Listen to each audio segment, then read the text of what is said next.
تلك الدار الآخرة نجعلها للذين لا يريدون علوا في الأرض ولا فسادا والعاقبة للمتقين.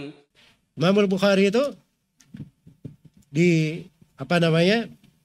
di halaman 71 ya, itu beliau berucap ya, dan ini diriwayat Imam Al-Lalakai dan selainnya. Kata Al-Bukhari, laqitu aktsara min alfi rajulin min ahli ilm. Saya berjumpa lebih dari 1000 orang guru dari para ulama. Ya, gurunya Al-Bukhari berapa? Lebih 1000 guru. Iya. Lebih 1000 guru. Dia sebutkan di berbagai negeri yang didatangi oleh Al-Bukhari. Setelah itu beliau katakan, "Fama ra'aitu wahidan minhum yakhtalifu fi hadhil asya." Saya tidak melihat dari 1000 guru ini mereka berselisih dalam pembahasan-pembahasan berikut ini. Lalu beliau terangkan 10 pembahasan akidah. Semua gurunya mengajarkan hal yang sama, berbicara sama. Tidak ada yang berselisih tentang itu. Itu baru ilmu namanya, ketegaran. Iya. Dan itu ada di tangan para ulama, dikenal. Kalau datang ke ulama ini, pasti dia akan ajari. Iman itu ucapan dan amalan bertambah dan berkurang. Semua ahli sunnah berucap itu. Kalau datang ke ulama ini, pasti dia akan ajari bahwa kamu harus di atas jamaah, tidak boleh keluar dari jamaah. Tidak boleh kudeta terhadap pemimpin muslim. Bahkan Al-Bukhari menukilkan di dalam lebih dari 1000 guru ini ucapan Al-Fudail bin Iyad. Andai kata saya punya doa yang mustajabah, saya akan doakan kebaikan untuk pemerintah.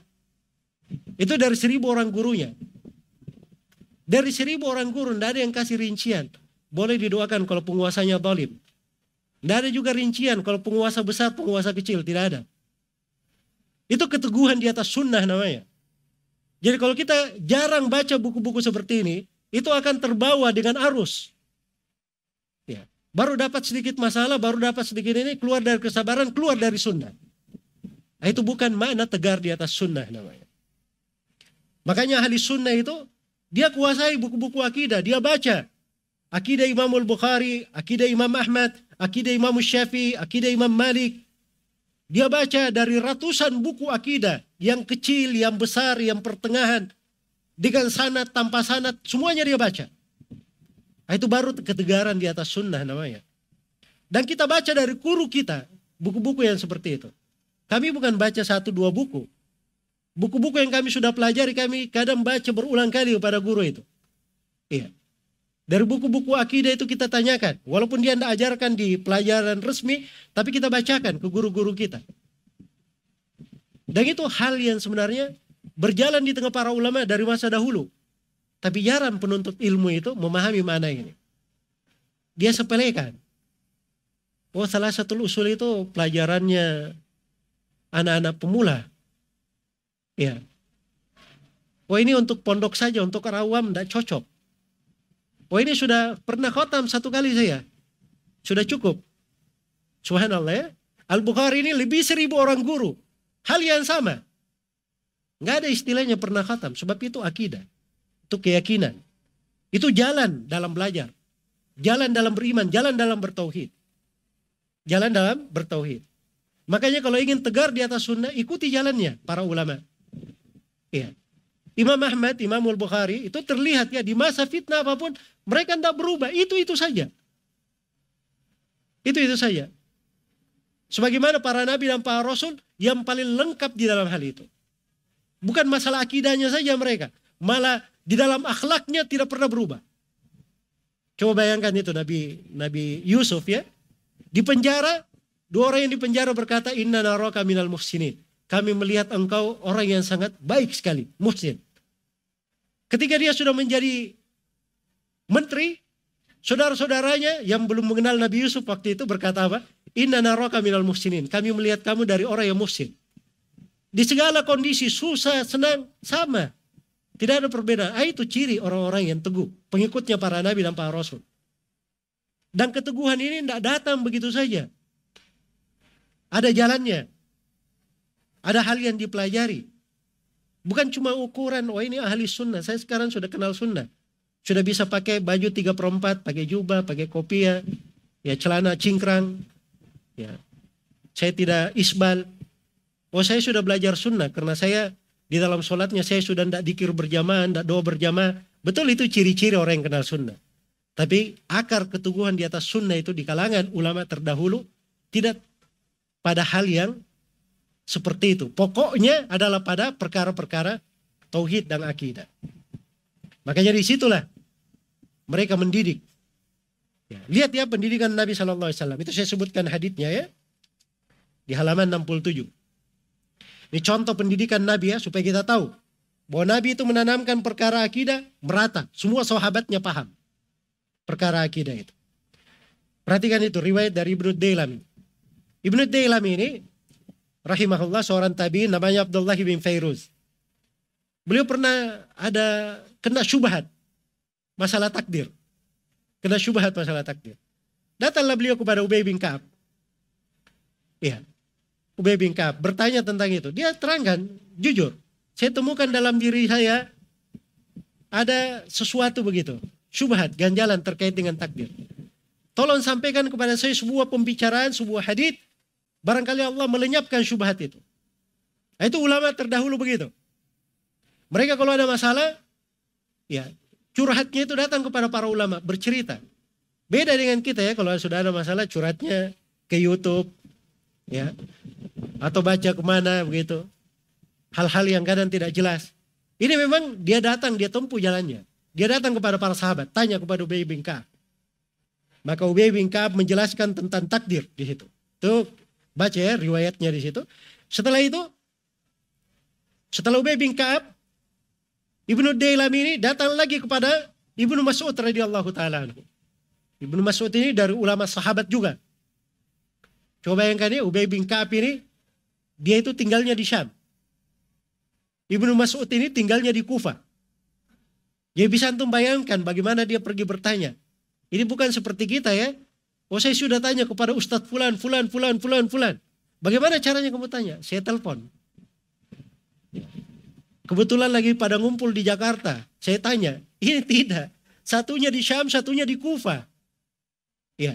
Abdullah bin Mas'ud di Kufah. Kemudian nanti ada Hudzaifah bin Yaman radhiyallahu ta'ala anhu. Beliau di Kufah juga. Hudzaifah bin Yaman.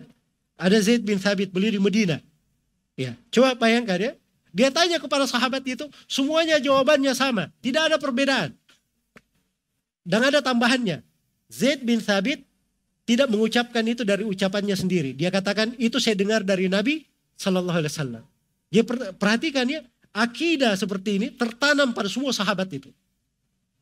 Itulah pendidikan Nabi Sallallahu Alaihi Wasallam. Beda dengan kita. Ya, kadang akidahnya belum dipelajari, masih santai juga.